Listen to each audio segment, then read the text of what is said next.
Labrīt! Raidījums pie rīta kafijas. Tā es jūs uzrunāšu ceturtdienas rītos 9:00. Kas to būtu domājis, ka Kafas pilsēta tālajā Etiopijā būs ļoti populāra visā pasaulē, jo vārds kafija ir radies tieši no šīs pilsētas nosaukuma. Mēs savā raidījumā runāsim par ļoti dažādām lietām, īsnībā par praktiskām un noderīgām lietām jums.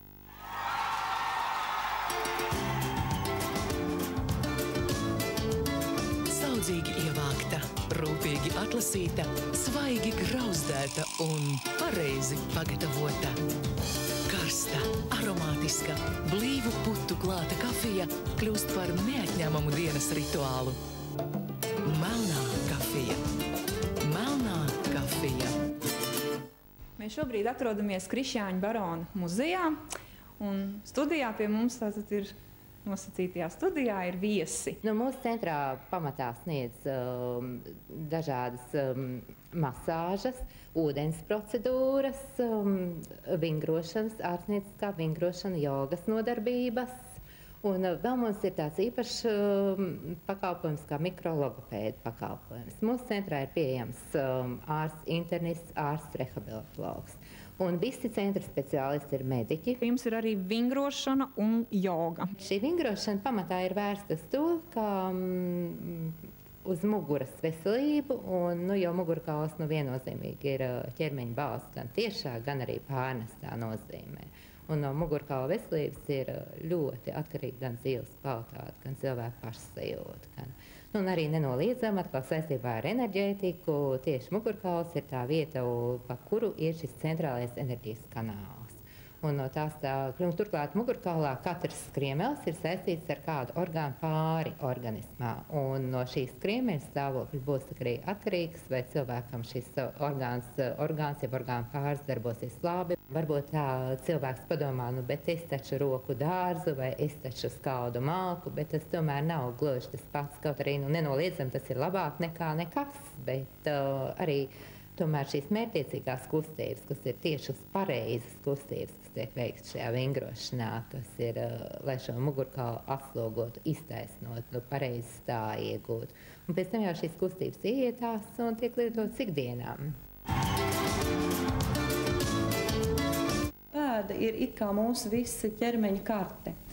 Uz pēdas atrodas katram orgānam, orgānu sistēmai atbilstošais lauks vai punkts, kuru kairinot vai gluži pretēji kaut kādā veidā uz viņu iedarbojoties, mēs izmainām šī orgānu sistēmas darbību. Respektīvi, ja ir kaut kāds bojājums vai arī tendence veidoties šim bojājumam, varētu būt kāda asinsrites traucējuma kādā orgānā vai orgānu sistēmā, tad pēdā attiecīgā zona uz to reaģē nekavējoties. Līdz ar to mūsu speciālisti piedāvā šādu te procedūru, kad iedarbojās uz pēdas šīm refleksogēnijām zonām, līdz ar to uzlabojot visu organismu darbību.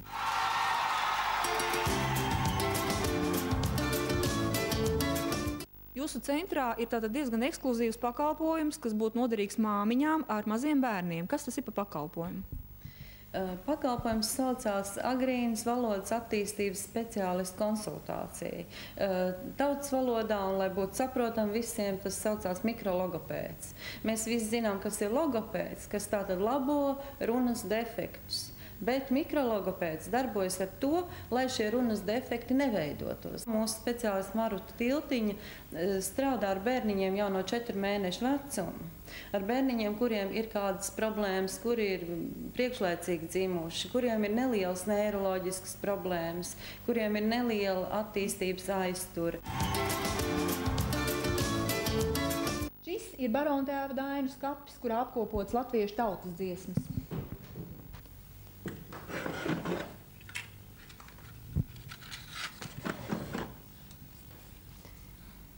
Dod Dieviņ tīru rudzu, ik rītiņu ritināt. Tas bija mans roku darbs, tas mūžam neapnika. Izsaveici man dziedāt, izsaveici gavilēt, izsaveici man darbiņš aiz visām māsiņām.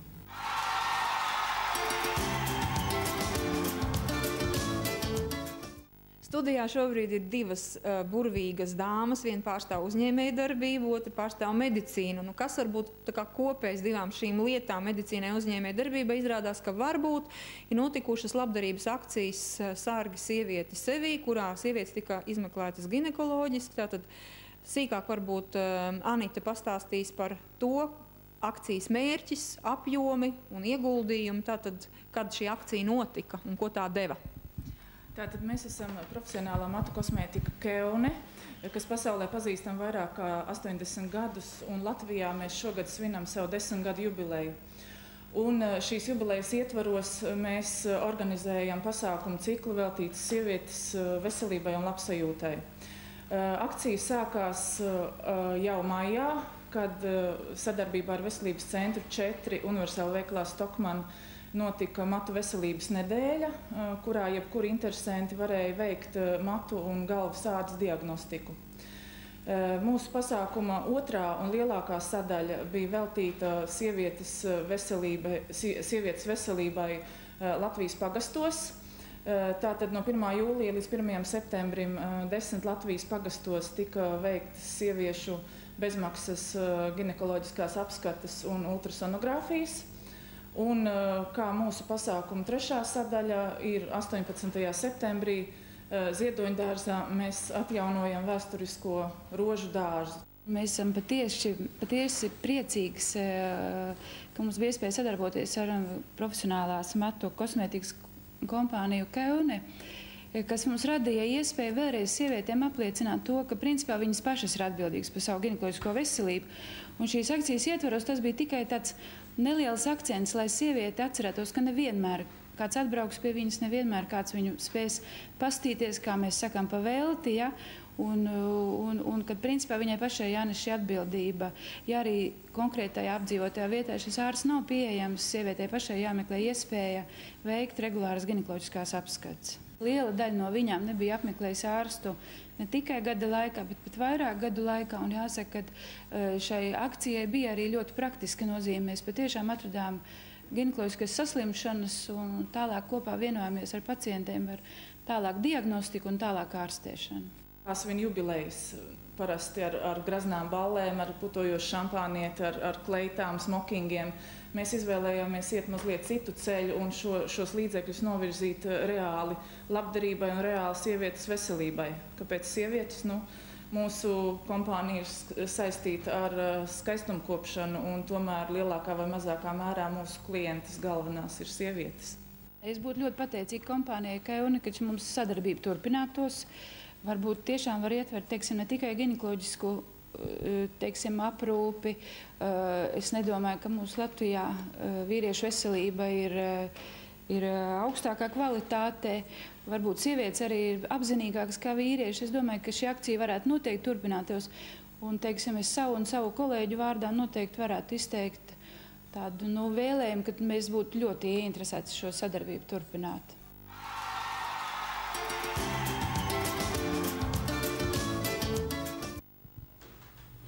Es savai laimiņai nedod tīra ūdentiņa, lai dzer vīnu, lai dzer medu, kad tik man viegls mūžs.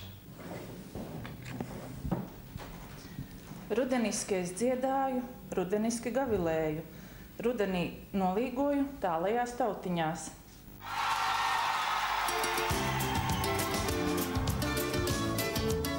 Vai jūs zināt, kas ir trigonellīns?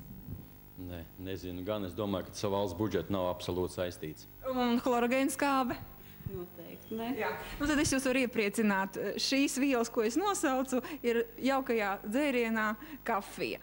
Lai jūs turpmāk zināt, ka jūs viņus arī lietojat regulāri, ja jūs esat kafijas piekritējis. Tas ir saistīts ar valsts budžetu. Tomēr noteikti, jo kā pierādījās, tad 88% visas pasaules iedzīvotāji dzer katru rītu šo burvīgo dzērienu. Jā, bet mēs varbūt parunāsim drusciņ par nopietnāku lietu, un ņemot vērā to, ka ir tikai rīts, tātad, ko mēs varam cerīgi pateikt cilvēkiem par valsts budžetu un par to, kā tas izskatās produktīvi piedāvājot kādus risinājumus no jūsu puses, Krīger kungs? Ja mēs tā cerīgi runājam, tik tiešām ir rīts, tad es varu iepriecināt cilvēkus, kas skatās televīziju, tad viņi pamodušies, un zināmā mērā tas rāda, ka tomēr nav tik slikti, cik varēja būt. Ja mēs runājam par nopietnām lietām kā par valsts budžetu, tad jāsaka, šeit vairs tā situācija nav tik optimistiska, un šeit varēja būt daudz labāk, kā ir. Mēs rakstam varbūt vairāk par tādām piezīmētākām lietām, ja Krīger kungs runāja vairāk par valsts budžetu, tad mēs Stila parkā rakstam par budžetu mūsu ģimenes maciņā un tā, un arī tur ir arī grūti varbūt vienoties. Paga, sievietes gal galā, vai tad var pastāvēt kaut kāds viens vīriešu ideāls, piemēram, sievietēm? Man liekas, tur ir pilnīgi tāda pati raibaina, un tad ir jautājums par to, vai vispār var būt šī kaut kāda kopā vienošanās kā tāda. Vai tomēr pastāv kaut kāda kritērija, pēc kuras mēs izvirzam un kuri tā kā ir kaut kāds standarts? Tieši tā, kā jūs teicat, ka tas arī ir ģimenē un mūsu piezīmētāk tas viss ir, ja, un noteikti, kad valsts līmenī tas ir savādāk, bet, es ceru, jā. Bet es domāju, ka tomēr ģimenē, ģimene vienojās par kaut kādiem tēriņiem, ja, tātad, ja mēs esam saņēmuši darba algu, tad mēs izstrādājam šo vienoto viedokli, ko mēs pirksim, ja, piemēram, man gribās šausmīgi nopirkt pudeli šņabi un dzert, bet es redzu, ka mani bērni tajā pašā laikā maizi nav dabūjuši, droši vien, ka es piekāpšos šajā gadījumā bērnu interesēs, un mēs vienosimies, ka mēs pirksim maizi. Mūsu valstī, diemžēl, tur izskatās bieži vien, ka tā ir tāda patraka ģimenīte, kur tēvs, kā teikt, klenderē naudu nost, un bērni tajā pašā laikā skraid plikiem dibeniem un izbadējušies, bet tēvam tas nerūp. Viņš nopērk jaunu bembi sev un braukā apkārt.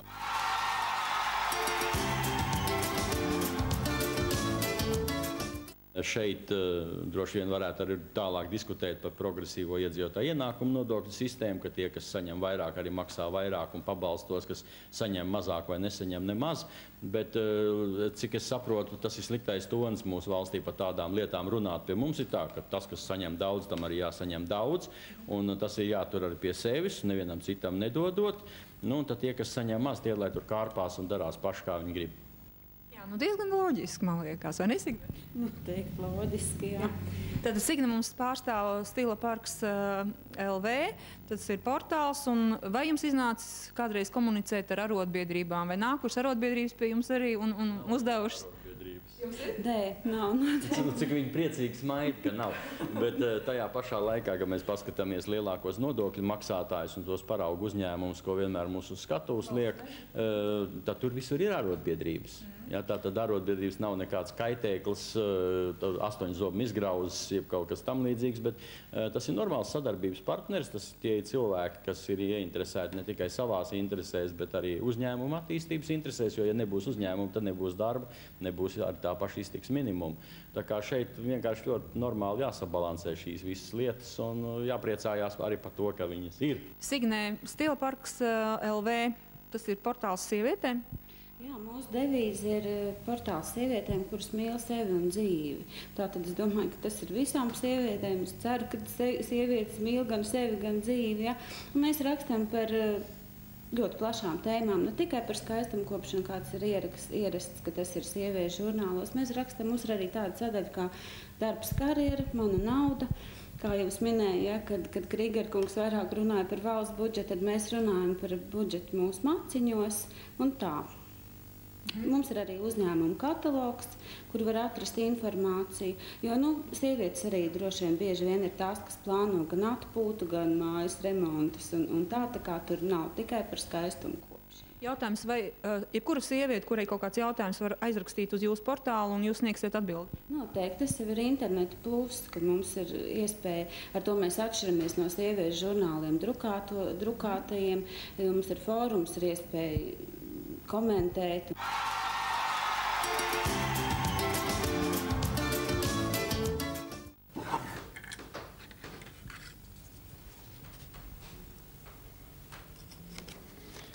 Paldies devu dieviņam, tas darbiņš nodzīvots. Dieviņi līdzi rociņām, citu darbu padzīvot.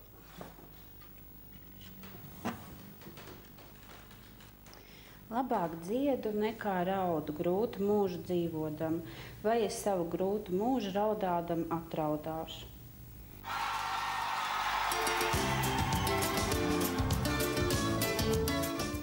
Studijā pie mums šodien ir Maija Rubīne, cilvēks, kuram ir vārds Latvijas enerģētikas nozarē, kur diezgan kompetenti un ilgstoši sako šīm lietām līdzi un arī ir tātad eksperti šajos jautājumos. Nāk rudens, nāk atkal jaunā siltuma sezona, un tāpēc loģiski cilvēkiem būs dažādi jautājumi, kas saistīti ar siltumu, ir pieauguši tarifi. Un tātad pirmā lieta, ko noteikti gribētu cilvēki zināt par šo tarifu pieaugumu, par maksu, vai tai tomēr būs tendence palielināties, šogad tai palielināsies, kādu jūs dodat prognozi nākotnē? Patreiz ir iesniegts jauns tarifu pieteikums. Mēs gaidām, kad šos tarifus apstiprinās sākot ar oktobri, viņi būs spēkā. Mēs jutām visu šo gadu samērā strauji tarifu kāpumu. Šis tarifu kāpums siltumam faktiski saistīts ar gāzes cenu, iepirkuma cenu pieaugumu. Un mērķis, kāpēc aug šīs gāzes iepirkuma cenas, ir tas, ka mums diezgan jūtam atšķīrās šīs iepirkuma cenas no Eiropas valsti iepirkuma cenām. Un tagad praktiski mēs jau varam teikt, ka šogad ir šīs cenas izlīdzinājušās gāzes iepirkumam. Galvenais iemesls, kāpēc siltuma tarifu kāp, ir šīs gāzes cenu kāpums. Cita īpaši iemesla tam nav. Kā cilvēks var taupīt un ekonomēt šo maksu par dārgo resursu? Man gribas uzsvērt, ka patreiz vairs tādiem konservatīviem un tradicionāliem pasākumiem, nekā mēs jūtam, neuzlabosim. Varbūt es atvainojos atgādiniet, kuri tad ir tie tradicionālie un konservatīvie? Teiksim, regulēt siltuma patēriņu, ko mēs varam automātiski regulēt, izmantojot savus modernos siltummezglus dzīvojamās mājās. Teikšu, ka pie tradicionāliem pieder arī logu noblīvēšana.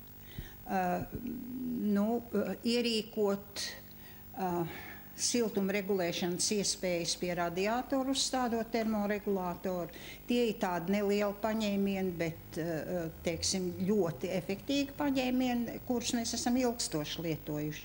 Patreiz īpaši jūtams panākums mēs nepanāksim, ja mēs tā turpināsim. Tātad ceļš ir viens – māju siltināšana.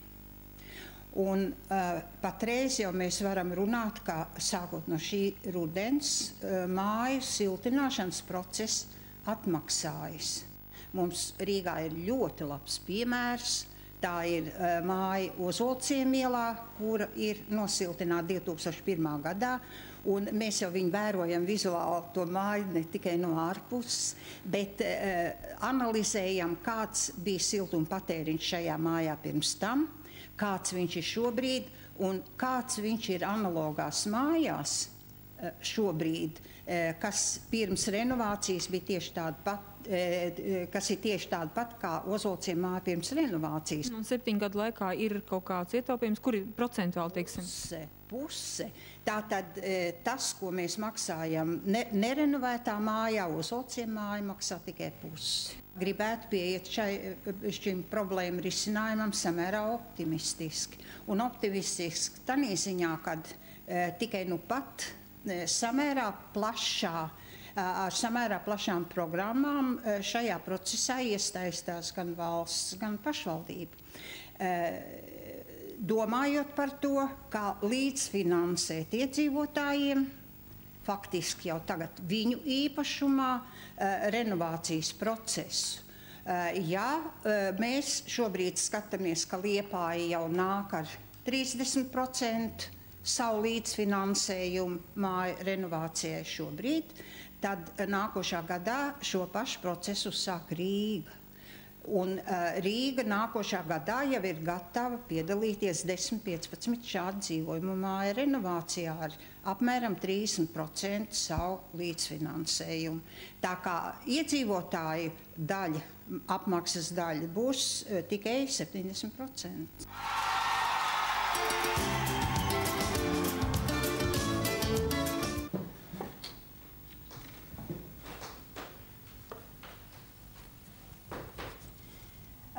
Ai dieviņi, par meitiņu vieglu dzīve.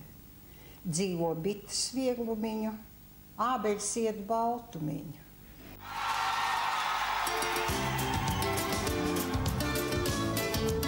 Jūs zināt, ka vienā tasītē ir aptuveni 80 līdz 120 mg kofeīna? Nē, tik precīzi es nezināju. Nu jā, un ja tasīt, cik dienā tasīts, principā, vidēji izdara viens redaktors vai autors? Kā jums šķiet? Vismaz jūsu birojā. Ļoti dažādi. Cik ilgs ceļš laika ziņā ir vajadzīgs, lai ideja taptu par šo gatavo produktu? Es saprotu, ka tur arī strādā diezgan daudz cilvēku pie šī viena materiāla. Lai šo procesu pabeigt un kvalitatīvi pabeigt, tie varētu būt varbūt 2 gadi, varbūt 3, lai tiešām īstu mācību grāmatu komplektu, kur ir arī skolotāja grāmata. Ko Pētergailis piedāvā dzejas dienām? Dzejas dienām parasti mēs esam piedāvājuši daudzas un dažādas tiešām dzejoļu krājums, un Pētergaļa klāstā ir, manuprāt, atrodams, es negribu teikt, ka viss, vienīgi varbūt par Rīgu, praktiski visi dzejnieki, ir 100 dzejnieki par Rīgu, ko ir rakstījuši sākot ar Aleksandru Čaku, bet mums ir Ojārs Vācietis, Imants Ziedonis, mums ir Virza, mums ir jauno autoru Mīlas dzeja, mums ir Andris Akmentiņš.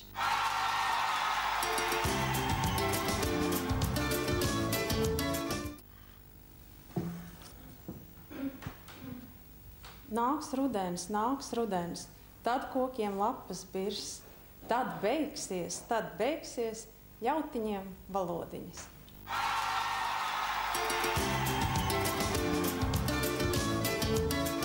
Kā jūs, Agni, jūtaties šobrīd sēžot barona tēva krēslā?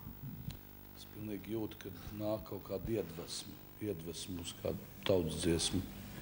Iedvesmu uz tautas dziesmu? Tāda sacerēšana. Kas notiek šo svētdienu Rīgā?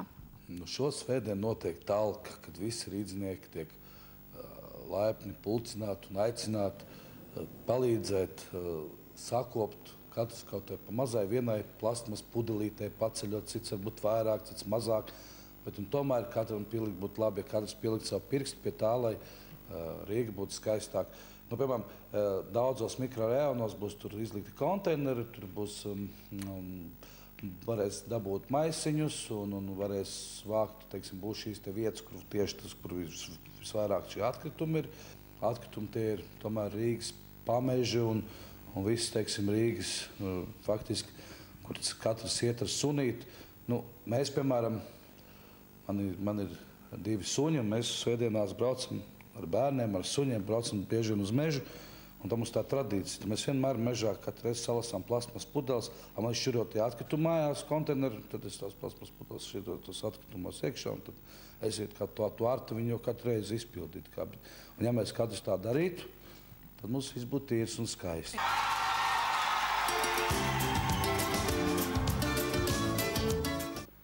Kur vasaru saule lieca, tur lec ziemu mēnestiņš. Kur tās meitas pulkiem dzied, tur ta puiša mīlestība.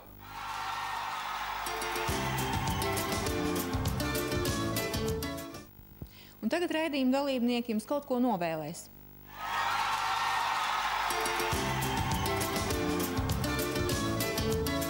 Saudzīgi ievākta, rūpīgi atlasīta, svaigi grauzdēta un pareizi pagatavota. Karsta, aromātiska, blīvu putu klāta kafija kļūst par neatņemamu dienas rituālu. Melnā kafija. Melnā kafija.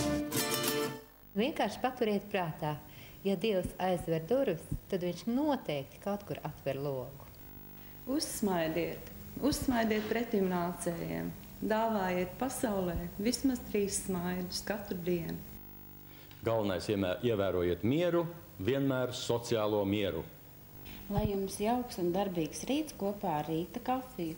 Veiksmīgi diena šodien, un lai tā informācija un ziņas, kas atnāk pie iedzīvotājiem šodien, būtu tikai patīkams. Es gribētu novēlēt katram skatītājam, kas skatās šo raidījumu, lai viņš uz savu darbu tiek ļoti veiksmīgi. Visvērtīgākās ir tās lietas, ko mēs nevaram nopirkt par naudu. Tā ir mīlestība, laime un iekšējā harmonija. Tātad es gribu jums visiem novēlēt, esam laimīgi. Un lai tu vismaz vienam pateikt kaut ko labu tajā dienā, lai tas atkal pasaka vēl kādam, lai tas atnāk pa apli. Paldies, ka bijāt kopā ar mums. Vēlēšu jums veiksmīgu dienu. Baudiet melno kafiju un tiksimies 25. septembrī. Melnā kafija. Melnā kafija.